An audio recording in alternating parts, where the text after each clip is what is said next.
After the loss to Texas yesterday, if you're Michigan, what do you say about your football team as of week 2? Maybe more importantly, what needs to change? Because I don't think failure is the worst thing in the world as long as it's the catalyst to improving and to ultimately getting to where you want to go because you looked in the mirror and made the proper adjustments. So what are those adjustments? We'll talk about that right now. If you're a college football fan, if you're a Michigan Wolverine fan, make sure you are subscribed right here to the On3 YouTube channel. If you're a college football fan, just because we love college football, you love college football, and we appreciate y'all being a part of this college football sicko community. If you're a Michigan fan, we're not turning out the lights on your Wolverines just yet. Some people might. We're not going to do that. We'll talk about it right now. Yesterday, the cold, hard truth is, as of week 2, Michigan is not a playoff caliber team. Doesn't mean you can't be. Doesn't mean your season's over. It just means from what we saw yesterday, if what you do on the field is your resume, their resume and the way that they played is not yet up to par with where they want to be at the end of the season. That makes sense. Okay, look at who they lost. They're 128th in returning production. You lost your quarterback, lost your head coach. You're adjusting to a new play caller. You got a new DC. There's a bunch of new things that Michigan is trying to adjust to.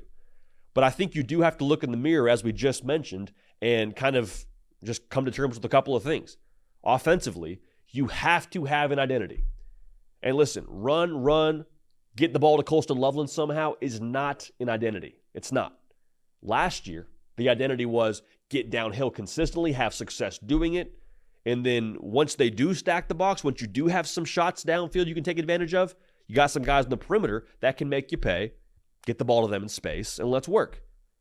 I'm not telling you Michigan can't eventually evolve into that, but for the time being, to beat the big boys like a Texas and eventually an Ohio State at the end of the season, like an Oregon you got to play in November, and heck, we'll see about USC in itself. We'll talk about all that in a minute. There has to be some kind of, I believe, change or morphing into your new identity. There has to be that. Because the thing that was frustrating to me, if I'm a Michigan fan, is I'm like, where's the creativity? It just feels so predictable, and I'm not a play caller. I don't pretend to be a play caller. I don't pretend to have the credentials of anyone in the offensive coordinator world, but if you're looking at what happened yesterday, I don't think it takes someone who is like a neurosurgeon in college football to be able to understand that what was happening yesterday is not going to be sustainable. And I actually really like Davis Ward and what he brings to the table. But is that your identity? Do you have the weapons to make that sustainable in terms of, like, I think you made Davis Warren your quarterback from what I can tell because of what he does throwing the football. Do you have to pivot there? This is not a Davis Warren take. This is more so a take on where Michigan is offensively right now.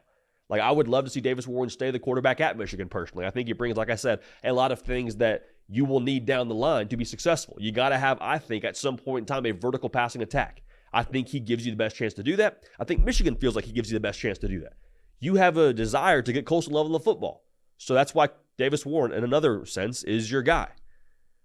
But if there's not enough there in the run game to be able to make teams pay, to give Davis Warren good looks at throwing the football downfield, to create looks for guys in the perimeter, what are we doing here?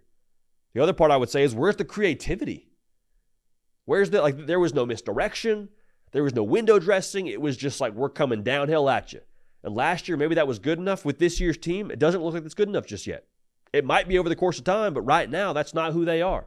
So there has to be some sort of identity shift, in my opinion. All right? Or at least leveling up into their identity if this is who they want to be, which is run Colston Loveland, throw the ball out to Colston Loveland in space, like whatever it ends up being. And I love Colston Loveland too. He's got to see the football.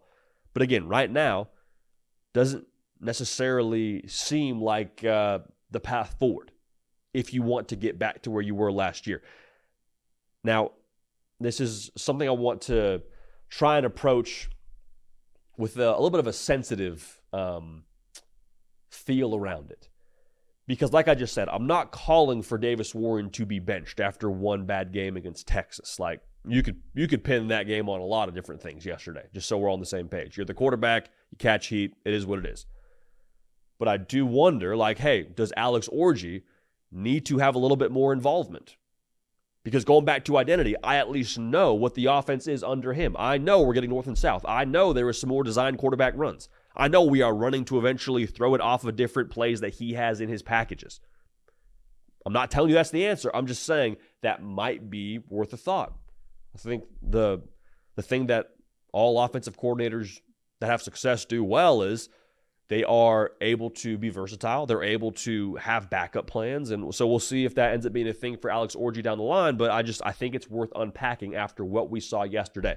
Now, defensively, there's a lot of thoughts around how they, I think, got out schemed, quite frankly. I think Steve Sarkisian just had himself a day with how he called that game. I also think that personnel-wise, you saw the raw nature of what Michigan is.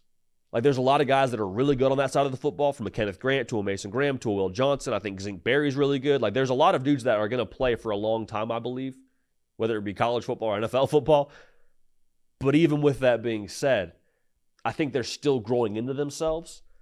And so to ask them to go toe-to-toe with a third-year quarterback, with 4 or 5 starters on the offensive line back for Texas, with some very key pieces for Texas they were able to integrate into their system pretty quickly from the portal, that was always going to be a tall task. Now, I thought Michigan was up for it, to be real with y'all. I was curious to see how that game broke early, and it felt like Michigan was just kind of always playing catch-up. But I don't think that we should write off this defense just yet either, because they had the showing they did against Texas. Like, it's week 2 with some new faces. It might take a second to get to where you want to be. So again, the bad news is in week 2, you're not a college football playoff team. You're not. Doesn't mean you can't be. Based on the college football expanded playoff, like, it doesn't mean you can't be, but it does mean right now it's not who you are. Okay? If Michigan has that showing against USC, it'll be a tough outing for them, and they'll drop another game. However, the good news is there is some runway here. Now, that USC game I just mentioned is right around the corner. You play Arkansas State, then you have USC, but you got Oregon in November. Okay, you got Ohio State, the last game of the year. There's some time here for Michigan to figure it out. Like, they don't need to have all their ducks in a row just yet. No pun intended, because they play Oregon early November, like I just mentioned. They don't have to have it all dialed in just yet. You want it dialed in sooner rather than later. But I'm telling you, this Michigan team, just because we saw that in week 2, the exciting thing about them for all of us was always, well, what will they be in November? What will their record be in November? Because I don't think most people had Michigan winning that football game yesterday, even before it happened. I mean, back in like the summer, people were calling Texas to win that football game because of what Texas had on the roster, because of the experience. The inexperience of Michigan will only be a factor, I believe, until November. Now, they have to have a different identity offensively. There's no way around that. If that ends up being the thorn in their side, like, it's going to be a very difficult season for them. And they may drop some games they're not supposed to. But overall, man, like, Michigan, don't write them off just yet. I think they're going to be well coached. I still like that roster. Even with the inexperience, there's still a lot of dudes on that team. They need to find ways to keep pace offensively. The personnel is there on defense. I think a lot of the personnel is there on offense.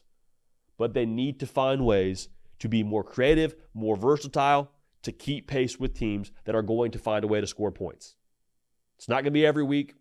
A lot of weeks they're going to roll the ball out there and play, and they'll just be the better team. Top down from the roster. Like, it's not rocket science there.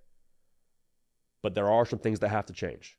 Now, how you address change, how you attack change, and how you go about your change, that is what makes the difference between teams that play past November and teams that pack it up and have a lot of bowl opt-outs and just say, hey, good season, let's run it back next year and figure out a way to be better. I can't wait to see how Michigan responds, because I think it'll probably be the attacking change side of things. Hey, let me know what you think about this game on Twitter, on Instagram, at JD Pickell. Subscribe to this channel. We want y'all a part of this. We appreciate you so much for that. We're going to keep this party rolling. We will see y'all next time. Hey, y'all. Thanks so much for watching. Subscribe to the channel here to make sure you don't miss an episode of The Hard Count. Also, be sure to check out other videos on the On3 YouTube channel.